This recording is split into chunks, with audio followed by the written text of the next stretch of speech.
Assalamualaikum warahmatullahi wabarakatuh.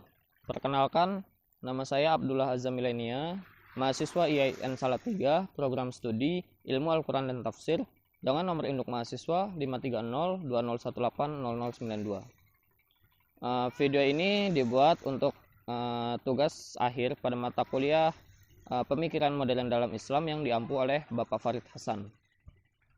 Baik, di sini saya akan membicarakan mengenai seorang tokoh yang cukup fenomenal dan kontroversial. Siapakah dia? Tokoh tersebut adalah Muhammad Syahrur. Muhammad Syahrur lahir di Syria pada tanggal 11 April tahun 1938.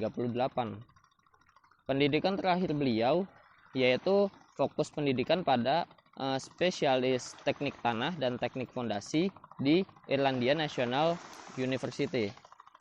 Jenjang karir Muhammad Syahrur yaitu sebagai seorang pengajar, sebagai seorang dosen di Universitas Damaskus. Latar belakang pendidikan Muhammad Syahrur adalah teknik dan ilmu eksak. Namun, ia juga mulai tertarik untuk mengkaji Al-Quran secara autodidak dan menggunakan ilmu filsafat bahasa yang telah dibingkai dengan teori eksak. Ternyata Syahrur juga seorang pemerhati masalah-masalah yang terjadi pada saat itu, khususnya dalam diskursus keislaman. Syahrur menuang semua itu dalam karya tulisnya yang berjudul Alkitab wal Quran Mu'asyirah. Syahrur juga menulis buku dan artikel mengenai pemikiran keislaman tentang isu-isu kontemporer pada saat itu. Namun, hal ini dijadikan lubang oleh musuh-musuhnya untuk menyerang Syahrur karena ia mengkaji Al-Quran secara autodidak dan tidak memiliki pengalaman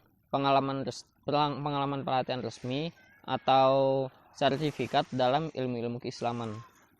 Syahrur tergolong pemikir yang gigih. Ia harus menghadapi tuduhan dan ancaman yang ditujukan padanya karena ide-idenya yang kontroversial.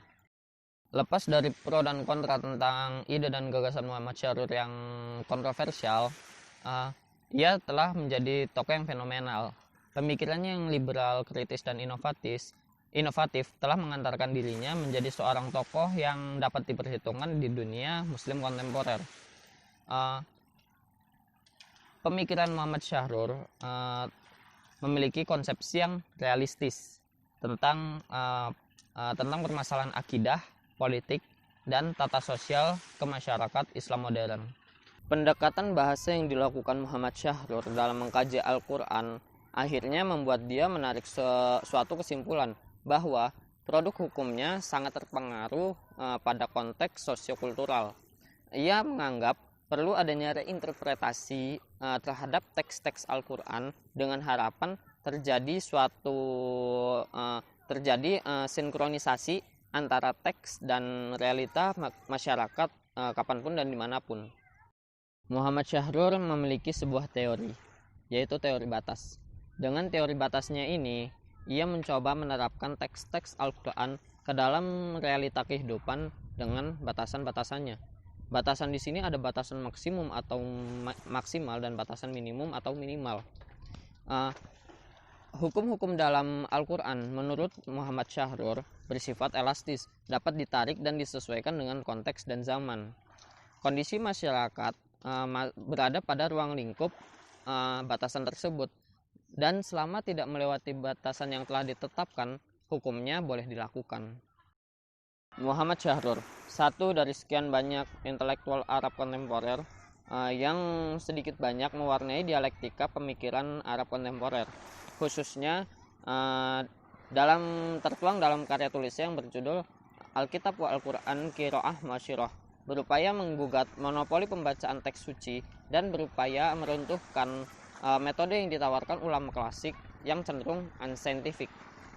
Cukup sekian pembahasan mengenai Muhammad Syahrur. Masih banyak lagi tokoh-tokoh modernisasi Islam yang dapat kita kaji dan kita pelajari karya-karyanya dan dijadikan sebagai motivasi dan pelajaran dalam hidup kita.